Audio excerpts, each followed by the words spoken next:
What's happening, people? Back with another reaction, back with the one and only William Shatner. Thank you again to Mr. Solo for sharing the Shatner material. And we're returning to his 2004 album, Has Been, which I did a little poking around online, and I discovered this album was co-written with and produced by Ben Folds, a name that sounds vaguely familiar, but I couldn't tell you where I've heard it or in what context. In any case, I do believe the title track here, Has Been, is also co-written with Mr. Folds. And yeah, I mean, the phrase can be part of a larger grammatical expression. He has been the most significant person in this field.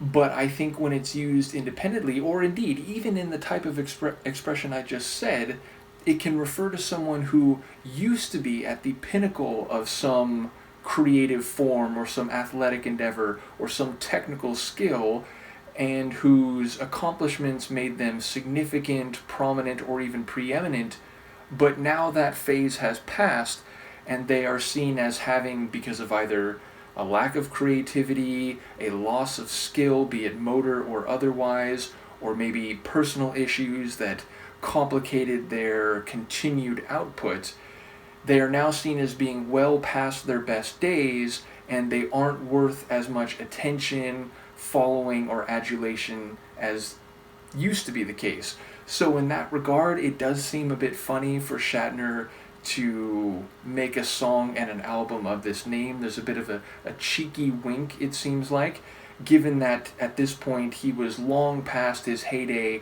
as Captain Kirk on TV and the movie screen. He was long past his Transformed Man album. So yeah, it feels like there's a bit of a meta, self-referential comedy happening here, and yet I wouldn't be surprised if there's more to it than that, if it's not as self-directed as it maybe seems. Either way, it is a funny title for a song and an album by Shatner in the mid-2000s. So let's give it a listen. This is William Shatner. The tune is Has Been, and it's from the album of the same name, 2004.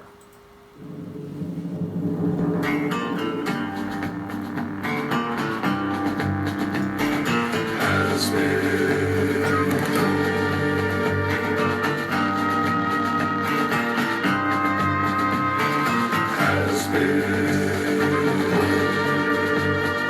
Has been. You talking to me? You talking to me? You calling me? Has been? What'd you say your name is? Jack. Never done Jack. Glad to meet you. Who's your friend? Dick. Don't say Dick. What do you know? And you, friend? It's good advice. What's your handle? Don. 2 thumbs down. Riding on their armchairs, they dream of wealth and fame. It's so funny. Here is their companion. Nintendo is their game. Never done Jack and 2 thumbs down. And sidekick, don't say Dick. We'll laugh at others' failures. No, they have not done shit. I heard of you. The ready-made, connecting with the ever-ready. Yeah. Never was talking about, still trying. I got it. Forever bitter, gossiping about, never say die. May I inquire what you've been doing, Mr.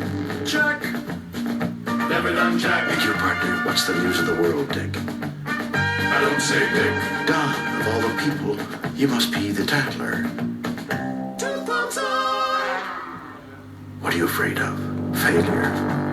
So am I. Has been. Has been. Has been implies failure. Not so. Has been's history. Has been was. Has been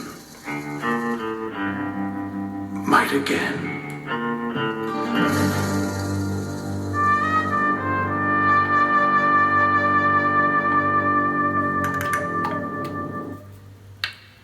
It's hilarious, and it is self-referential, but as I expected, there's more to it than just him being a has-been. And indeed, he's actually making, I think, not only a reasonable point, but a entirely fair counter critique, which is to say, you're calling him a has-been. Who are you? You're a never was. You sit on your round chair and you pontificate and offer commentary and you try to tear people down and gossip about them.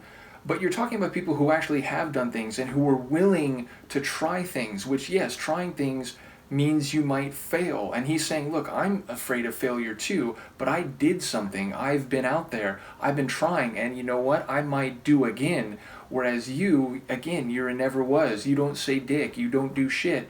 You just sit there and try to tear other people down. So who are you? You don't know jack.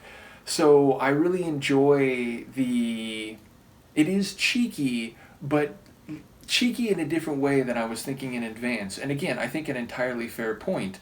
And I do have to interject a slightly, not personal anecdote, but a familial anecdote.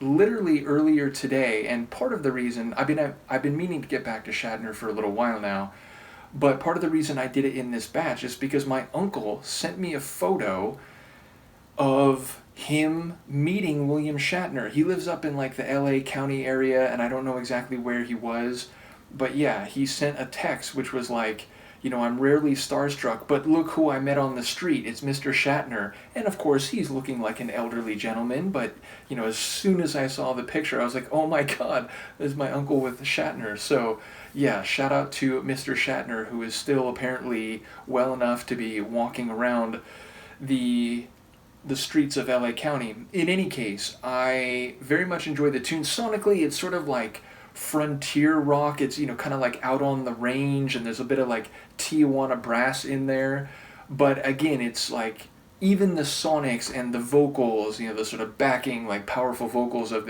the other people in his posse, calling out these rustlers who dare to sit in the comfort of their own couch and their living room without ever having tried a creative endeavor, just attacking.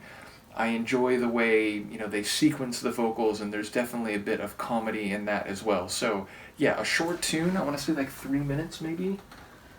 Yeah, not even that, like a little under 2.5.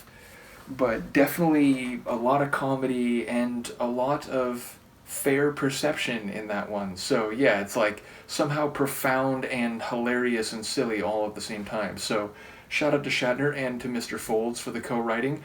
Do let me know what you think, and I will see you next time. Peace.